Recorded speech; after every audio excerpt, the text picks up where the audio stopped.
I have the worst luck today. I have the worst luck today. I have the worst luck today. I just rambled off this awesome video and lost internet connection before I could upload it, which is awesome. Awesome possum stuff. Okay, so at least I now have the opportunity to be more concise. Alright, in this video, I would like to talk about whether or not the T and the I of LGBTQIA belong with the LGB and the A. Okay?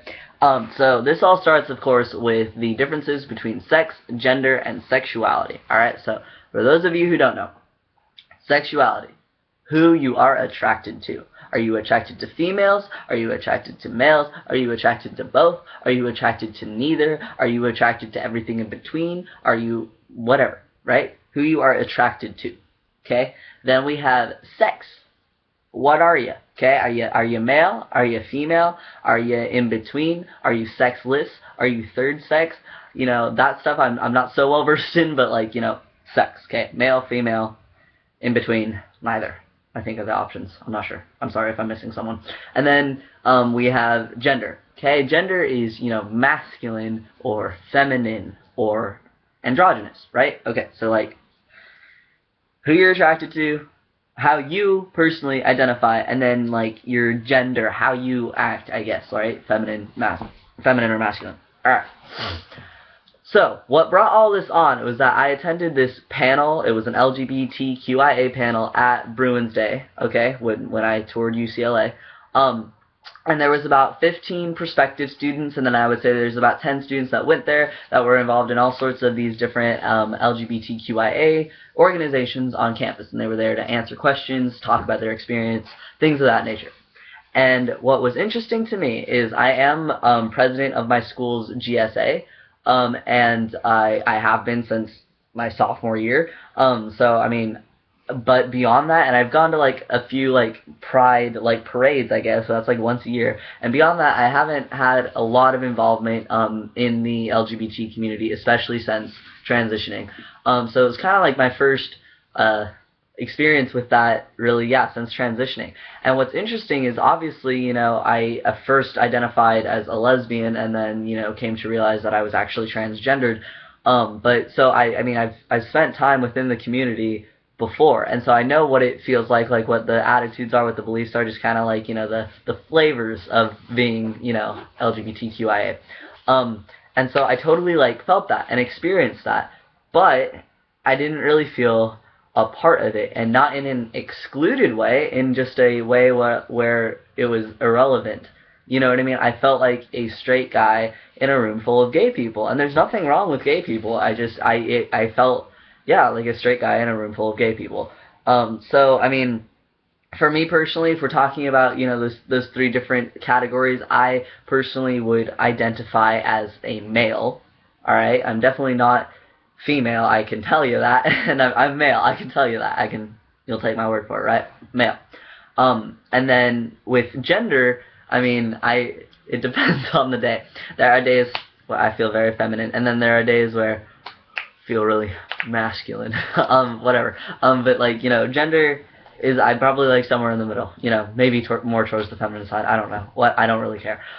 Gender, right? And then sexuality, I'm like, I don't know, maybe 10% gay. I'm not gay enough to call myself bisexual, and I was definitely not gay enough to be qualified to be in that panel, in that room.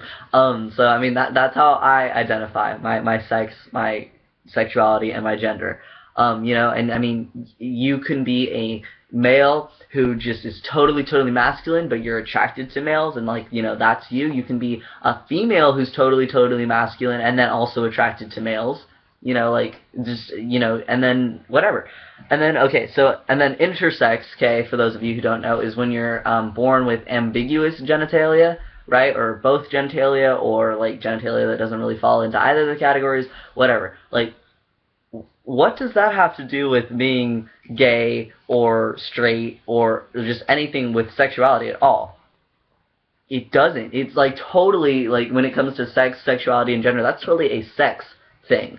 You know what I mean? I feel like transgender has to do with, you know, sex and gender, you know what I mean? And then sexuality just totally has to do with sexuality. I mean, within sexuality, there are butch lesbians, and there are femme lesbians, and then there's butch and femme gay guys, right? Like, but like just intersex just has to do with sex. That's like it. And then like transgendered is just totally gender and sex. Like it has nothing to do with the sexuality part. I just think the sexuality part is so separate, and that the issues that these different letters of the acronym deal with are so separate and unique, and it's just really strange to lump them all together as if they all have to do with one another. They don't. You know, I mean, they're aspects of anybody, but it just, I don't know, as a straight guy, when I was sitting in that room and hearing them talk about their experiences, I mean, I'm definitely a straight ally, you know, being the president of my GSA and everything, but I don't, it's just not relevant to me anymore. I don't know, it's very, very, very interesting.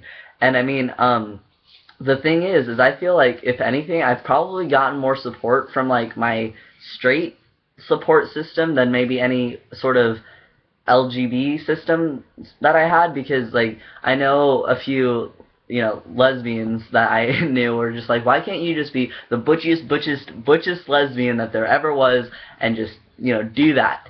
And the thing is I tried to do that for a while. You know, I convinced myself that I was Shane McCutcheon from the L Word, and I just, like, you know, was just masculine all the time to the extent that I could be, you know, and I just had such a front about it, but it totally just wasn't who I was. And I don't know if I've shared this in my previous videos, but I wholeheartedly believe that through transitioning, I've actually, like, gotten more comfortable with the feminine aspects of my personality and the feminine aspects of who I am. Like, I don't care if someone thinks I'm gay because of how I act, you know, and I don't care that, like, I have to put up such a macho thing. I mean, and also that kind of has to do with passing, you know what I mean? I'm lucky that now that I'm 9 months on testosterone, I pass near effortlessly. I don't have to think about it. People just take me as male, you know. But anyway, I mean, I guess that's all I really wanted to say, is that I personally don't think that the T and the I really go with the LGB A. Like, I feel like asexual it's a sexuality thing, so I mean, any sort of sexuality that is different from the norm, I feel like has their own stigmas, has their own issues, and I totally get that. And, like, LGBA, I think, should totally be a thing, because they got their thing, you know what I mean? And I think transgendered, though, or just gender diversity, is its own thing. Different gender identities should be its own thing. It has nothing to do with sexuality. And then intersex, I mean, I'd hate for them to feel left out, but I feel like they're just their own thing, because intersex just has to do with sex, gender stuff, it has to do with gender and sex, and then sexuality stuff is just sexuality. My opinion, I apologize in advance if I said anything that wasn't perfectly politically correct. I tried really hard to be cognizant of what I was saying, but I also don't perfectly know about everything, like, you know, third sex and all that stuff. I don't know a whole lot about. But that's just my opinion, you know, food for thought, I guess. I'm curious to see what you guys have to say, so feel free to comment below or whatever else. But thank you for listening to my ramble.